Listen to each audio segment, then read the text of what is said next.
morning, everybody. Good morning. Welcome.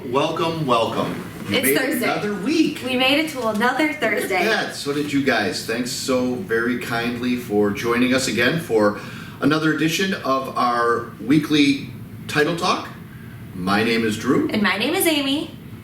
We are Your Inspired Title Group. Your friendly neighborhood title company. The title company that cares. All of the that title fun company stuff. that ages. The title company that is willing to go above and beyond for you. We're kind of in a stage of the season where there's a lot of things happening. Spring is on the way. We're seeing this snow melt, and just gets really exciting for us to watch that, because that typically leads us to kind of, oh my gosh, here comes spring. We got homes going. We got Yeah. buying and selling. We've got. It's just a cool time of the year for us to. And I think that's why our topic is kind of cool. Yeah, This I think week. so. I think it's kind of gonna give you a little insight into why we love this time of the year so much. Yeah. And what it means to us. So. Yep. Stay tuned for that. We are going to go through our typical routine of our fun facts and a little bit more about Dru and Aimee and our two toots and a lie. And obviously, the Inspired Title gives back. We got some breaking news on that as well. Some new opportunities for that, and I'm pretty excited to share those things with you guys as well. So why don't we get on with it? Let's do it. So let's talk about, how about this fun segment? Ready? Ooh. Get to know Dru and Aimee. You guys ready for this? He's Drew. I'm Amy. I'm Drew. That's Aimee. Okay? Just to recap. All right. Aimee, I'm going to go ahead and ask you the first question. Ready? Ready. Speed answer. What is a career highlight that you are most proud of? Okay, so I have two careers. I'm lucky enough to say I have two careers. One of them is here, and one of them is my dad's career. My career highlight is that house.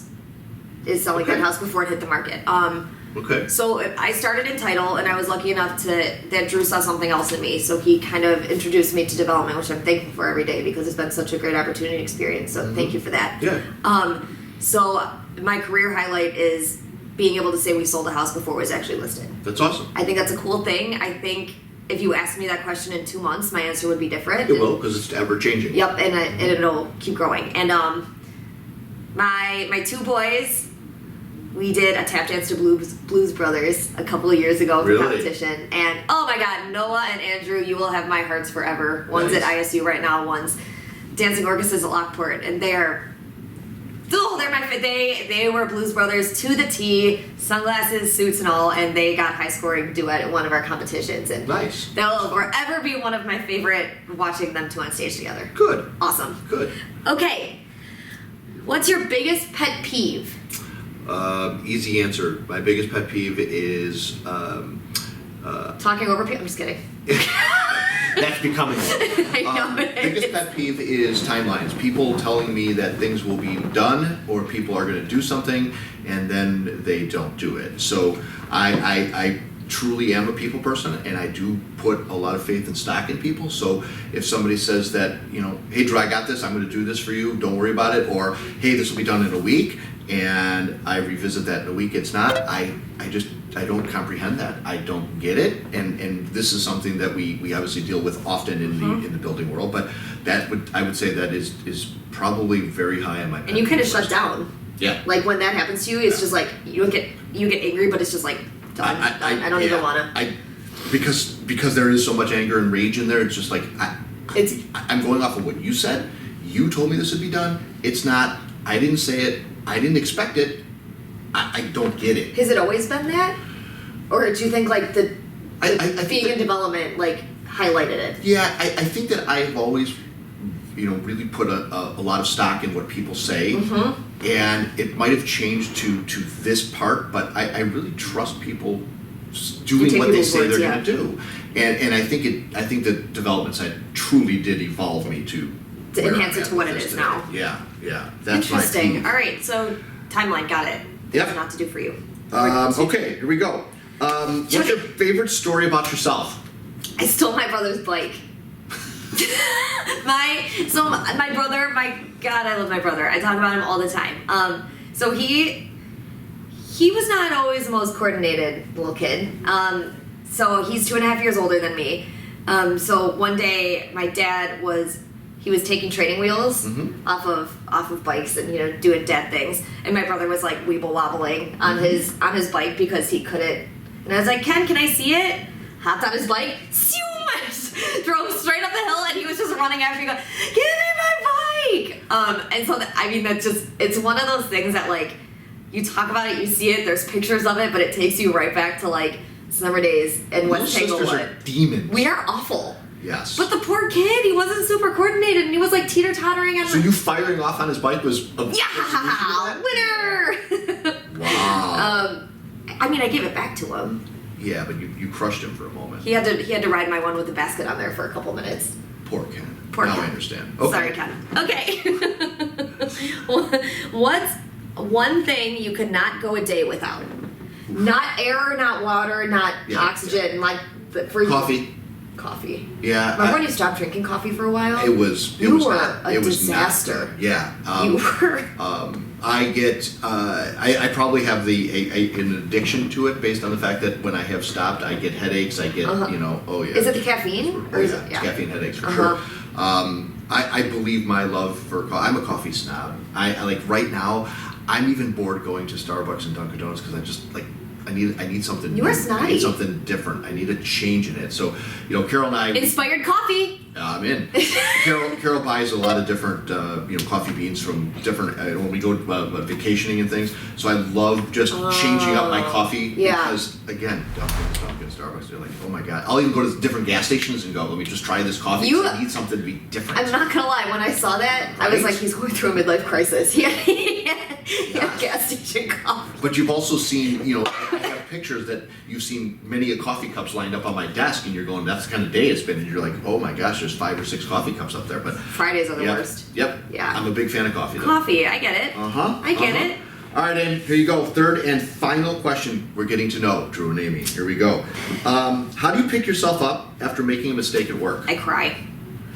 I knew you were going to answer the cry. Okay, but go ahead. so I used, every time I made a mistake not every time. When I made big mistakes at work, I did cry. Yes, because did. I felt awful. There was this time that anyways, yes. It's just because we're over time, I'm not going to get into it. Yes. So honestly though, recently I've been trying really hard to actually analyze why and how I make a mistake. Because when I analyze something, I understand. That's good. It helps me understand why I did what I did, so I don't do it again. And because at some point there was probably a reason I thought I was right. So when I analyze what I did, I usually am able to see why I did what I did, but how I messed up. And then, when I made that big mistake I made years ago, I made myself a checklist so I wouldn't do it again. Right.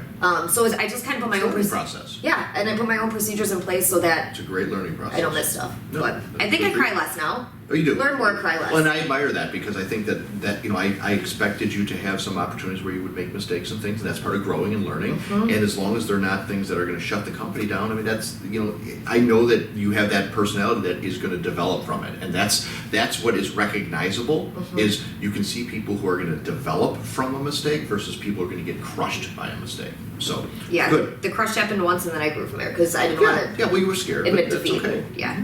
So yes, that is how I learn. I don't cry anymore. My turn. What's your favorite part of the work day? The end. But Driving home. But it never really ends. The favorite part of the workday, there's not one favorite part because I think that each day brings new opportunities. I love when work is busy and people are just, going at it. I excel in situations where it's, oh my God, all hands on deck. I love chaos. I love organized chaos.